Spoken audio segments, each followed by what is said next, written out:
The sealed book.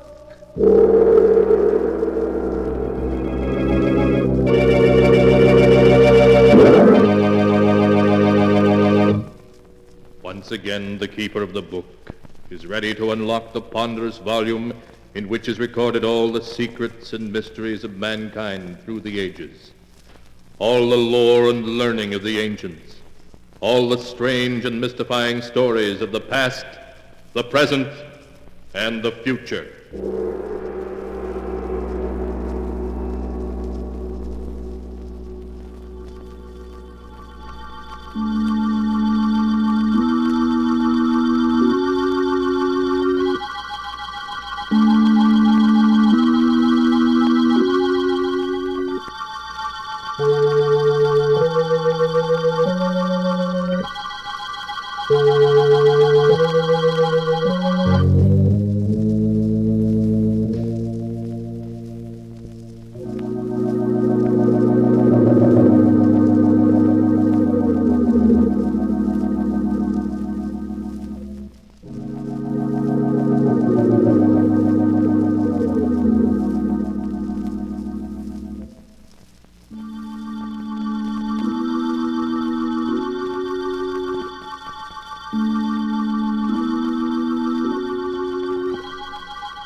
Keeper of the book, what tale will you tell us this time?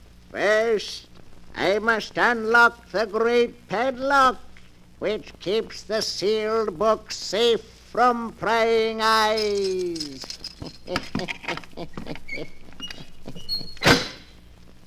Now, what story shall I tell you? I have here tales of every kind. Tales of murder, of madness, of dark deeds, and of events strange beyond all belief. There. Now let me see. Yes. Yes. Here's a tale for you. A dark story of two brothers. One of them killed because he could not help himself. The other one was interested in murder too, but in a very different way. The title of the tale is The Hands of Death. Here is the tale as it is written in the sealed book. It began in San Francisco on a night of thick, suffocating fog. A young man hurrying homeward turns a corner and bumps abruptly into a huge figure striding toward him. Oh, excuse me. Fog is so thick I didn't see you. It's all right. Tell me, do you live here? Here in San Francisco? Why, yes, I do. Do you know where Edward Morlock lives now? Why, no, I never heard of him. Now, if you'll excuse me. Wait. But I've really got to get home. I just want a light from your cigarette. Oh, of course. Here, I'll hold it for you. Just hold it like that. What is it? What's the matter? Nothing. It's nothing. It's my hands, isn't it? They frightened you. No, it's nothing. My hands, they disgusted you. No, of course not. They frightened you because they're not like other people's hands. No, let go of me. Are you sure you're the... You thought I was a freak. Let go of me. You're crazy. I'm not crazy, do you hear? I'll show you. No. I'll show you.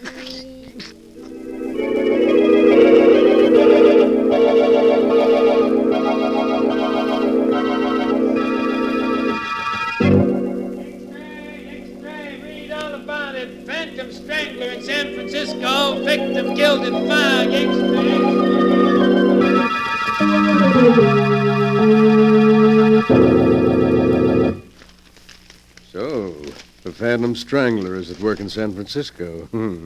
Jennings will be interested in that. I beg your pardon, Mr. Morlock. Huh? Oh, yes, Jennings? The postman just brought this package, sir. Oh, package, eh? Give it to me. Yes, sir.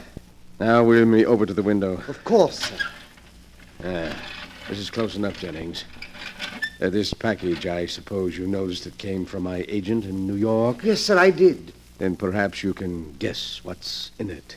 Hey, Jennings? No, sir, but I have no doubt it's another nice addition to your collection of objects having to do with famous murders, sir.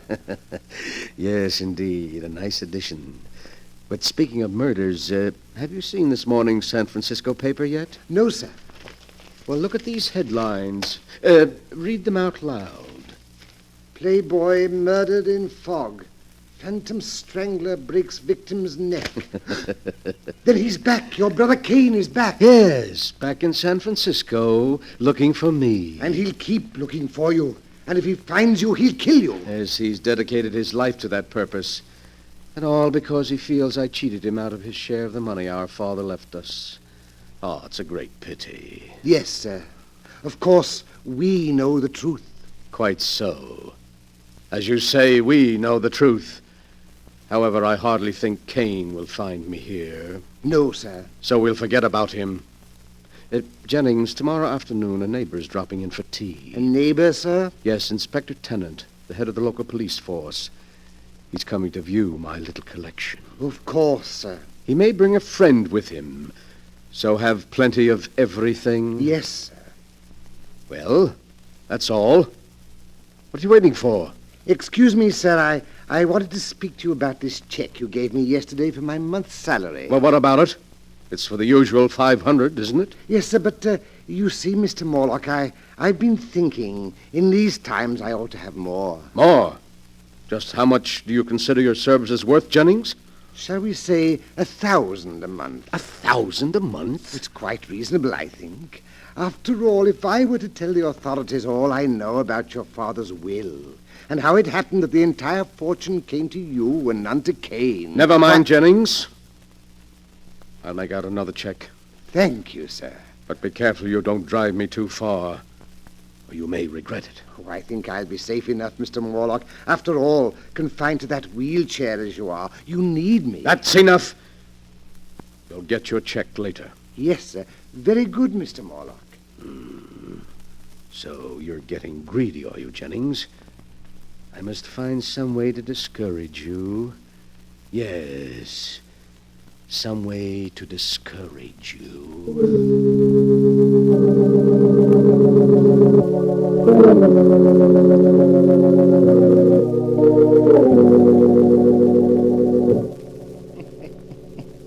The next afternoon, Edward Morlock, the strange, crippled collector of murder relics, enjoyed himself thoroughly playing host to Police Inspector Tennant and Mr. Norman Smith, a criminologist friend of his. He began by showing them his latest acquisition, the one that had come by mail just the day before. And now, gentlemen, look. A cashmere shawl. Yes, but no ordinary cashmere shawl. Until last month, it was owned by two very old sisters who lived in a dingy house in Baltimore. In Baltimore? Yes. You mean that's the shawl? Exactly, gentlemen. That's the shawl with which the two old ladies were strangled by a sneak thief. Well, I'll be darned. It's a prize worthy even of my collection, which is, I flatter myself, the most complete of its kind ever assembled. Funny hobby, I'd call it. Every man to his taste, Inspector. Murder is your business, but it's my hobby.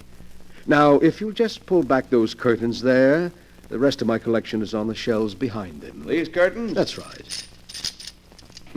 Well, I'll be jiggered. This is most interesting, Mr. Morlock. Yes, I knew you'd think so. Look there on the wall. An authentic headsman's axe. It was used in the brutal murder of the Baron de Morlaix, an ancestor of mine in the 15th century. And right there below it is the blood-stained dress worn by one of the victims of Jack the Ripper. And on the next shelf, you see...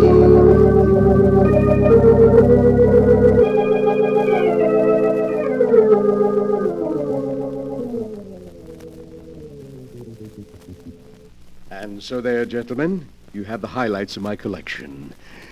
How do you like them? Well, if that's the sort of thing you're interested in, I'll say your collection does seem complete. It is indeed. In fact, there's really nothing missing except perhaps a murderer and a victim. What did you say? That the only thing missing from your collection is a murderer and a victim. A most interesting thought, Mr. Smith. And after all, why not? Why not what? Oh, excuse me, Inspector. I was just thinking out loud. Oh. Well, I'm afraid we got to go now, Moloch. Hey, Smith? Yes, you're right, Inspector. It's been a great pleasure having you, gentlemen. And I do hope you'll call again.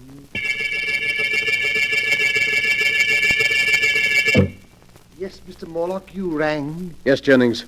Before you help me to bed, I want you to mail these letters. Yes, sir.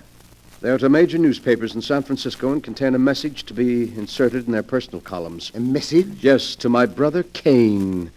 We used to communicate this way in the past. But, what? Here is a copy of the message. You may read it. If the gentleman with the unusual hands will visit his brother in Santa Villa, he will learn something to his advantage. You're inviting him here? Exactly. You've decided to play safe, to trap him and turn him over to the police? Oh, that's clever of you, Jennings. Yes, very clever. But you've already proved you're clever, haven't you? Now just take these letters out and mail them, and soon, quite soon, I think, we shall be seeing my dear brother Kane again.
And now for the rest of my story, the hands of death, as it is written in the sealed book.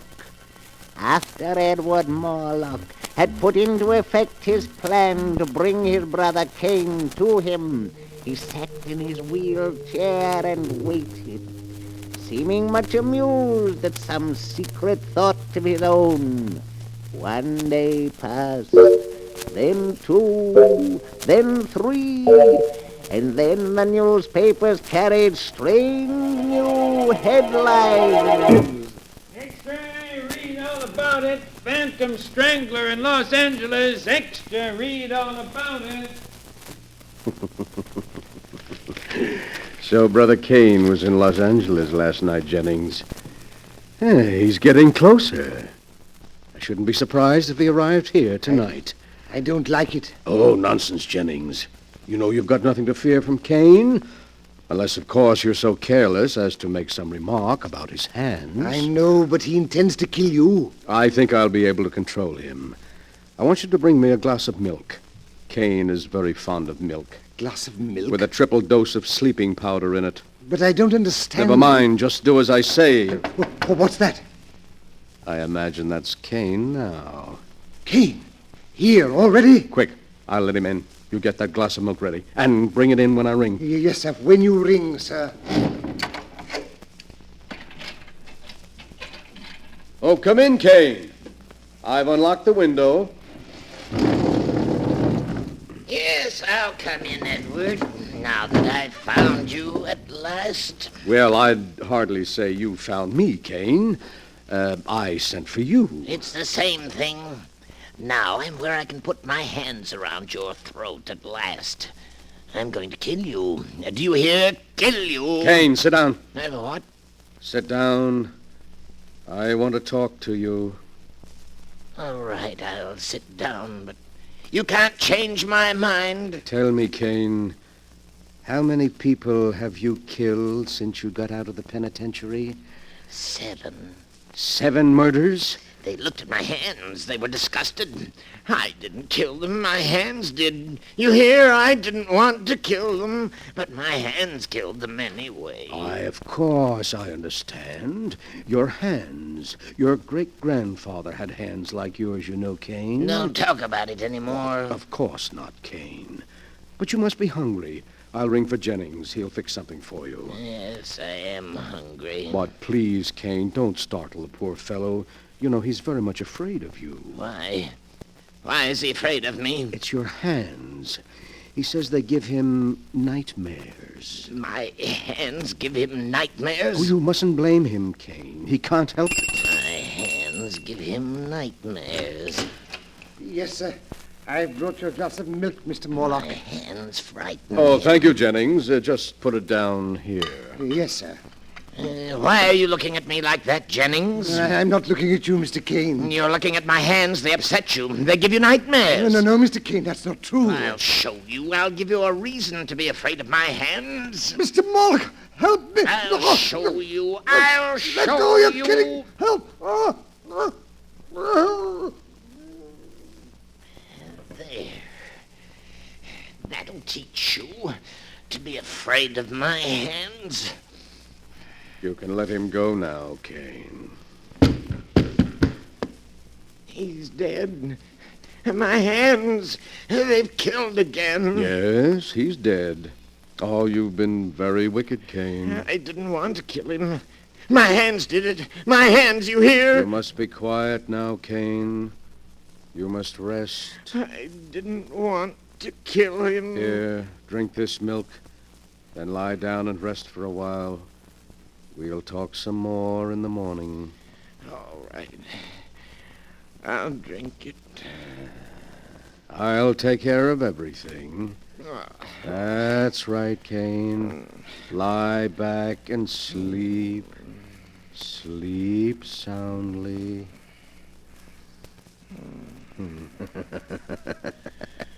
So you would blackmail me, would you, Jennings? And you would kill me, would you, Kane? But I've been too clever for both of you.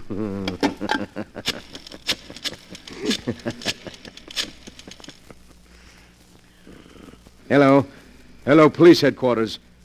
Connect me with Inspector Tennant, please. I want to report a murder.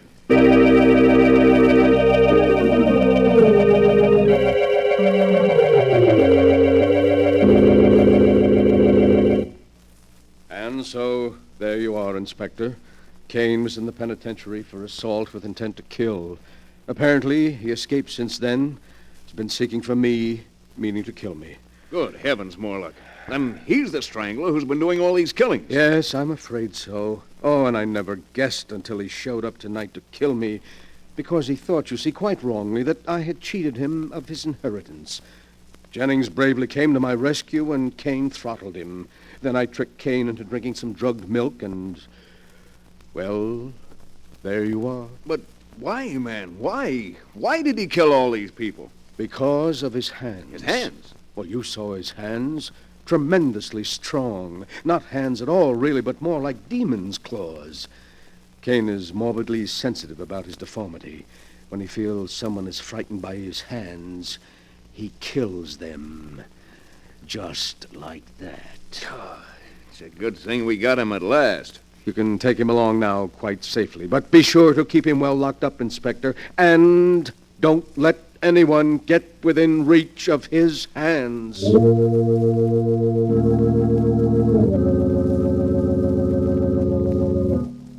A few weeks later, Kane Morlock entered the lethal chamber of the state penitentiary. Edward Morlock, the condemned man's invalid brother, was one of the few spectators. Kane Morlock, with his last breath, cursed his brother and swore that someday he would be avenged. Then he died. The following day, Inspector Tennant and his friend Norman Smith paid Edward Morlock another visit. Oh, good evening, Inspector and Mr. Smith. It's very kind of you to stop by tonight. We dropped in to see how you were making out, Mr. Morlock. Thought maybe, what with your trip yesterday and the shock, that perhaps... Oh, no, I'm quite all right, thank you. What must be, must be. You see, I'm a philosopher. You have somebody looking after you? Yes, Philippe, a Filipino boy, is taking poor Jennings' place. Oh, and, gentlemen, that reminds me. I have something here that will interest you. Mm-hmm. Something that'll interest us? Yes, here on the table beside me. This jar. Oh, a burial urn, isn't it, Mr. Morlock? Exactly. And in this burial urn are the ashes of poor murdered Jennings. Jennings' ashes? Yes. You mean you're going to keep them with you? But of course, gentlemen. I was very fond of Jennings, very fond. What more fitting than that I should keep his ashes to remind me of his years of faithful service? Besides, well, I can always look upon them as part of my little collection. Your collection? Yes, Inspector. It was Mr. Smith here who pointed out that, complete as it was, it lacked both a murderer and his victim. Well, here are the ashes of the victim. Great heavens. It's rather a unique item, Mr. Morlock. Yes, indeed, an item any collector would be proud of. But the really choice addition to my collection is here in this box, which just arrived. Would you care to look at it, gentlemen? What in the Oh, world? now you needn't guess. I'll lift the lid and, see. Merciful heavens. Pair of hands. The hands of your brother Kane. Exactly. I can't believe it. But what is so strange about it, gentlemen? There are the ashes of a murder victim. Here are the unique and terrible hands that throttled him. Where in all the world will you find a collector who can boast such items as these? You must be mad. Morlock, did you plan all this from beginning to end? Plan it, Mr. Smith, but how could I? You're quite mad. We could never prove it. You could prove nothing. Nothing. Inspector, I think we'd better go. Yes. Come on, let's get out of here before I do something I'd regret. Call again any time, gentlemen. Easily upset, weren't they, Kane? Upset by your hands. Your great, strong hands that are going to become the prize items of my little collection. The distorted hands of a murderer. Ooh, how cold they are. And yet I can almost feel the murderous strength in them still. You wanted so bad to close your hands about my throat, didn't you, Kane? But it's too late now. You're dead, and your hands are dead, too. Lifeless. Would you like to see how your hands look at my throat here? I'll place them there for you. See how nicely they fit around my neck. Just as if they... No! No! Let go of me! Your hands! They're choking me! I can't breathe! Morlock, what is it? Where are you? Inspector, look. They're on the floor. Good Lord. It's Morlock. And... No, it can't be. His brother's hands are clutched around his throat. They've strangled him.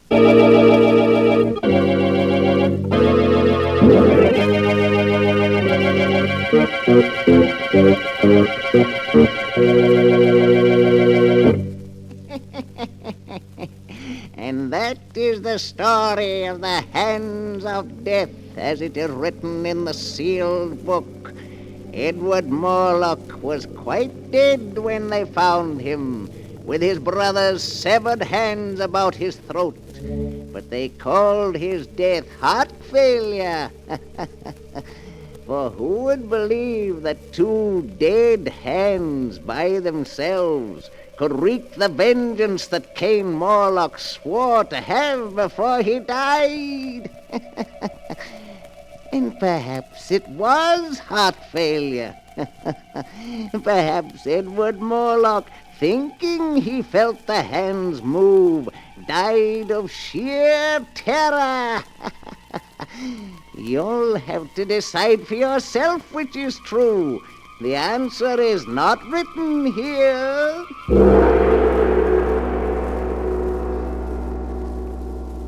But the sound of the great gong tells me I must lock the book once again. One moment, Keeper of the Book.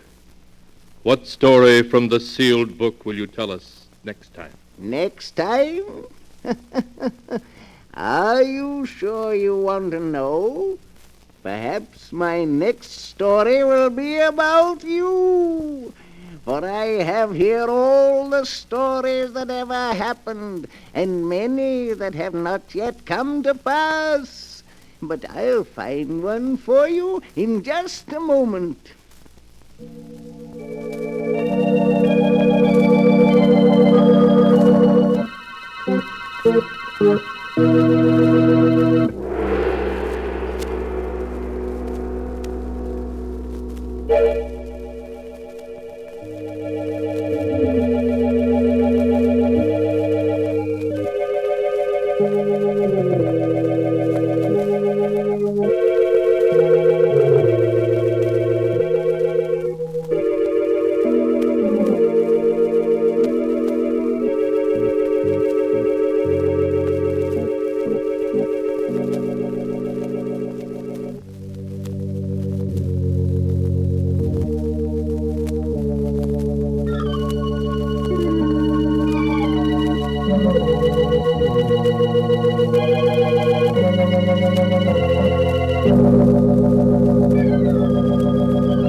And now, Keeper of the Book, have you found the story that you'll tell us next time? Yes, I found one. It's the story about a man who found the secret of immortality, of life everlasting, and how he tried to use it to make himself master of the earth. The title of the tale is The King of the World.